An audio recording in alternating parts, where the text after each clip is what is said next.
دو آنکھ، دو کان، دو نام اور اس طرح کی بے شمار چیزیں تھیں جو احسان سے خالی نہیں ہیں۔ اسی طرح سے انسانوں کے جینے کے لیے بے شمار چیزیں اور آرام کے لیے بے شمار چیزیں پیدا فرمائی، لیکن احسان نہیں جتلایا۔ اگر احسان جتلایا تو صرف ایک چیز پر، ایک بات پر، اور وہ واقعی قابل احسان۔ کیا فرمایا کہ اللہ احسان جتلاتا ہے مسلمانوں پر اس بات پر کہ اس نے ان کے اندر ایک رسول بھیجا، یعنی اللہ کے رسول صلی اللہ علیہ وسلم کی آمد کو، آپ کی بعثت کو اللہ رب العزت احسان کے طور پہ آتا ہے، اور واقعی یہ چیز احسان کے قابل ہے۔ اور اللہ رب العزت نے اپنے محبوب کے نام میں نقطہ بھی گوارا نہیں کیا، چنانچہ اللہ کے رسول کا نام ہے احمد اور محمد، اس میں باری تعالیٰ نے نقطہ کو بھی گوارا نہیں کیا، تو دور کی بات ہے۔ اور جب ہم محمد کہتے ہیں تو ہونٹ دو بار ملتے ہیں،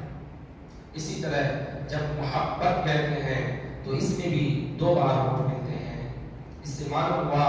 کہ ہم سب کے آقا تاجدار مدینہ سرکار دو عالم صلی اللہ علیہ وسلم محبتوں کے بانٹنے اور تقسیم کرنے والے تھے۔ ہمارے نبی تو رحمت للعالمین تھے۔ ایک مرتبہ جنگ کے موقع پر کچھ قیدی آئے، اس کے اندر ایک لڑکی بھی تھی، اس کے سر سے دوپٹہ گر گیا تو آقا نامدار تاجدار مدینہ سرکار دو عالم صلی اللہ علیہ وسلم نے اپنا رومال پیش کیا، ایک صحابی کو دیا کہ لے جاؤ اس بچی کے سر پہ ڈال دو۔ تو صحابی نے کہا یا رسول اللہ وہ تو کافر کی بیٹی ہے۔ تو رحمت للعالمین کا جواب سنیے، آپ نے فرمایا کافر کی بیٹی صحیح لیکن بیٹی تو ہے۔ تو یہ ہے ہمارے آقا تاجدار مدینہ سرکار دو عالم صلی اللہ علیہ وسلم کے اخلاق اور کردار، اور آپ کا انتخاب بھی لاجواب ہے۔ نبی کے انتخاب میں ہر چیز بہترین تھی، نبی کے اجداد بہترین، نبی کی زبان بہترین، شہر ولادت بہترین، نبی کا قبیلہ بہترین، دادا کا انتخاب بہترین، والد ماجد اور والدہ ماجدہ کا انتخاب بہترین، ازواج مطہرات کا انتخاب بہترین، بیٹوں اور بیٹیوں کا انتخاب بہترین، دوستوں کا انتخاب بہترین، کتاب کا انتخاب بہترین، دین کا انتخاب بہترین، گویا ہر چیز بہترین تھی۔ دنیا کی ساری محبتیں، چاہے وہ باپ کی بیٹے سے ہو، بیٹے کی باپ سے ہو، ماں کی بیٹی سے ہو، بیٹے کی ماں سے ہو، بیوی کی شوہر سے ہو، شوہر کی بیوی سے ہو، یعنی دنیا کے اندر جتنی بھی محبتیں ہیں سب کی سب غرض کی وجہ سے، سب کا کوئی نہ کوئی غرض اور مقصد ہے۔ صرف پوری دنیا کے اندر ایک محبت ہے جو بے غرض ہے، اور وہ ہے ہم سب کے آقا تاجدار مدینہ سرکار دو عالم صلی اللہ علیہ وسلم کی محبت اپنی امت کے ساتھ، کہ ہر وقت امتی امتی کی طرف اور صدا لگی رہتی ہے، ہر وقت امت کی غم اور فکر ستائے رہتی ہے کہ میری امت کا کیا ہو، اور اس محبت کے اندر کوئی غرض نہیں ہے۔ اس کی محبت کا اندازہ ہم اس بات سے کر سکتے ہیں کہ وہ نبی عرش اعظم پر پہنچ کر بھی اپنی امت کو نہیں بھولتا۔ آپ نے سنا ہوگا معراج کے موقع پر اللہ کے رسول صلی اللہ علیہ وسلم جبریل امین کے ساتھ عرش اعظم کی طرف بڑھ رہے تھے۔ سدرۃ المنتہا ایک مقام ہے، جب وہاں پر پہنچتے ہیں تو جبریل امین رک جاتے ہیں۔ حضرت آقا نامدار تاجدار مدینہ سرکار دو عالم صلی اللہ علیہ وسلم فرماتے ہیں کہ جبریل کیوں رک گئے، آگے بڑھو۔ جبریل فرماتے ہیں کہ محبوب اگر یکسر ہوئے برتر برم فروغ تجلا بسوزت کرم، اگر ایک بال کے برابر بھی میں آگے بڑھوں گا تو میرے سارے پر جل کر کے راکھ ہے۔ یہ تو آپ کا مقام اور مرتبہ ہے کہ آپ اس سے آگے بڑھیں اور آگے بڑھتے جائیں اور اپنے آقا اللہ کی رب العزت کی بارگاہ میں پہنچیں۔ چنانچہ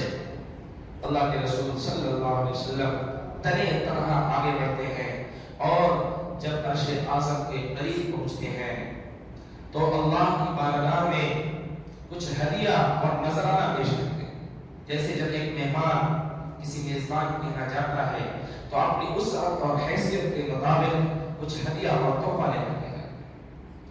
ایسے ہی اللہ کے رسول صلی اللہ علیہ وسلم بھی بادشاہوں کے بادشاہ اللہ رب العزت کی بارگاہ میں تشریف لے جا رہے ہیں تو ان کی شایان شان 3 ہدیہ پیش کرتے ہیں۔ فرماتے ہیں التحیات للہ والصلوات والطیبات، تمام زبانی عبادتیں اے باری تعالیٰ آپ ہی کے لیے، والصلوات اور تمام بدنی عبادتیں، وہ عبادتیں جن کا تعلق بدن سے ہے وہ بھی صرف اور صرف آپ ہی کے لیے ہیں، والطیبات اور تمام مالی عبادتیں بھی صرف اور صرف آپ ہی کے لیے۔ جب آپ نے باری تعالیٰ کی بارگاہ میں 3 ہدیہ پیش کیا تو اب میزبان کا کام ہے کہ مہمان کی مہمان نوازی کرے۔ چنانچہ اللہ کی طرف سے مہمان نوازی کی گئی اور ارشاد ہوا السلام علیک ایھا النبی ورحمۃ اللہ وبرکاتہ، اے نبی آپ پر سلامتی ہو، اللہ کی رحمتیں اور اس کی برکتیں۔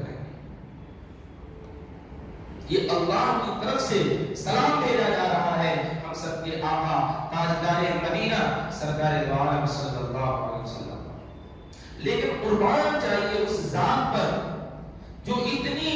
قریب بارگاہ میں عرش اعظم پر پہنچ کر کے بھی اپنی امت کو نہیں بھولتا ہے۔ جب اللہ رب العزت کی طرف سے آپ کو سلام پیش کیا جاتا ہے تو آپ فرماتے ہیں السلام علینا وعلی عباد اللہ الصالحین، اے باری تعالیٰ سلامتی ہم پر بھی ہو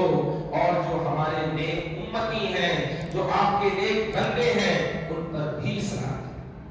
قربان جائیے اس کا آج ہم لوگ اپنے ماحول میں اور اپنے کمیونٹی کے اندر ذرا غور کریں، اگر کوئی بندہ معمولی سے پوسٹ پہ پہنچ جاتا ہے تو اپنے رشتہ داروں کو بھول جاتا ہے، اپنے دوست احباب کو بھول جاتا ہے، اپنے پڑوسیوں اور محلے اور گاؤں والوں کو بھول جاتا ہے۔ لیکن وہ ذات جو سب سے بڑی ذات تھی، جس کے لیے پوری دنیا بنائی گئی تھی، اللہ رب العزت کا فرمان ہے، حدیث قدسی ہے لولاک لما خلقت الافلاک والارضین، کہ اے محبوب اگر آپ کو پیدا کرنا نہ ہوتا تو ہم زمین و آسمان کو نہ بناتے، یہ دنیا اور دنیا کی چیزیں پیدا نہ فرماتے۔ جس کے لیے پوری دنیا بنائی گئی وہ جا رہا ہے کس کی بارگاہ میں؟ سارے بادشاہوں کے بادشاہ کی بارگاہ میں، اور جب اس کی طرف سے مہمان نوازی کی جاتی ہے، سلامتی پیش کی جاتی ہے تو وہاں بھی اپنی امت کو نہیں۔ اور آج اس امت کا اور ہمارا کیا حال ہے کہ دنیا میں آنے کے بعد آپ کی سیرت اور سنت کو بھول گئے۔ آج ہم لوگوں کو ناچنے اور گانے والوں اور والیوں کے ہسٹری اور سیرت تو یاد رہتی ہے، ان کا بایو ڈاٹا تو یاد رہتا ہے، کرکٹر اور کھلاڑیوں کا بایو ڈاٹا تو یاد رہتا ہے، لیکن جو نبی ہر وقت اپنی امت کے غم میں گھلتا رہا، پگھلتا رہا، اس کی سیرت اور سنت سے ہم کو کوئی سروکار نہیں، اس کی کوئی فکر نہیں۔ یہ آج کی مجلس اسی سیرت اور سنت کو زندہ کرنے کے لیے، اسی کو یاد کرنے اور